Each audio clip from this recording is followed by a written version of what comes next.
All right, so we're diving deep today, and I'm excited about this one. Yeah. We're tackling salvation. Big topic. Yeah, and we're going to be looking at Jeremiah Adegbola's Rhythms of Grace podcast, Okay. and kind of picking apart some excerpts from there. And, I think this is one of those topics that people think, oh, I've got this. I know what this is. I understand it. Right. But I think there's some really interesting things to unpack here, Yeah. and maybe some assumptions that we can challenge along the way. Absolutely. So where should we start with this? What kind of jumped out at you? I think, one of the things that Adegbola really pushes on is this idea that salvation it's not a one-time event, Right. It's not like you just, click a button, you say a prayer, Check the box. and then you're done. Yeah. Right. It's really about an ongoing transformation. Uh-huh. And I think that's a really interesting concept to grapple with. And he doesn't shy away from strong words. I mean, he really kind of lays it out there, Yeah. right? He says, a salvation which takes nothing from one who has apprehended the life of God is a foolish and wicked gospel. Yeah. And that's, What do you think he means by that? That taking something piece. well, I think it speaks to this idea that, like, if you're truly experiencing salvation, it's going to change you. Right. It's going to require you to let go of some things. Yeah.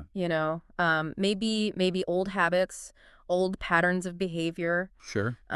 even relationships that might be holding you back. Yeah, it's like stepping into a new version of yourself almost, right? Yeah, And then that seems to be tied to this idea of responsibility, absolutely. which he also kind of emphasizes. Yes, and it's like it's not just about what you gain from salvation. Right. Right? It's not just about, okay, now I have forgiveness, now I have eternal life. Yeah. It's also about, okay, now what? What am I supposed to do with this? Yeah. So there are some duties, some responsibilities inherent in accepting this. Exactly. And he actually calls, embracing these privileges without accepting the duties, he calls it a dead and hellish gospel. Wow. Yeah, Yeah.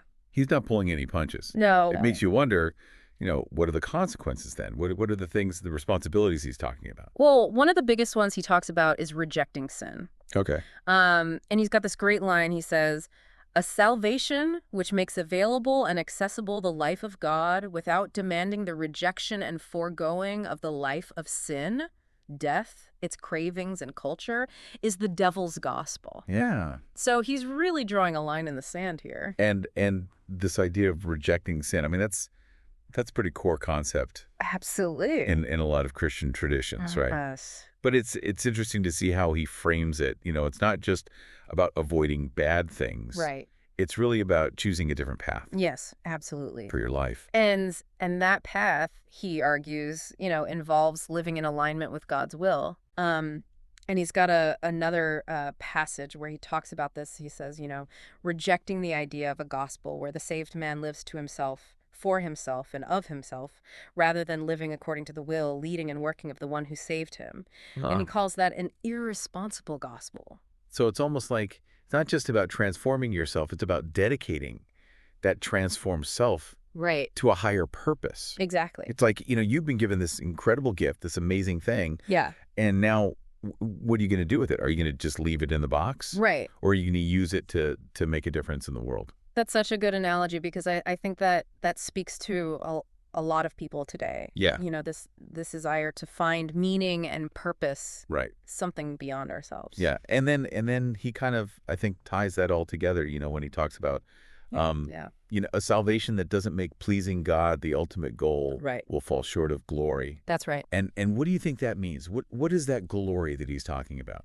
Well, I think it's something that, we all have to kind of wrestle with individually. Yeah. It's really looking inward and saying, okay, what are my motivations? Right. What are the choices I'm making? What direction is my life headed in? And I think what he's saying is, true glory is found in aligning your life Yeah, with God's will absolutely. and really striving to live in a way that honors him and brings, his light into the world. Exactly. So, wow, I mean, that's a pretty powerful message It is. to take. Yeah. I think it's something we can all keep thinking about. Absolutely. Absolutely. Yeah. Thanks again. Thank you. All right. All right.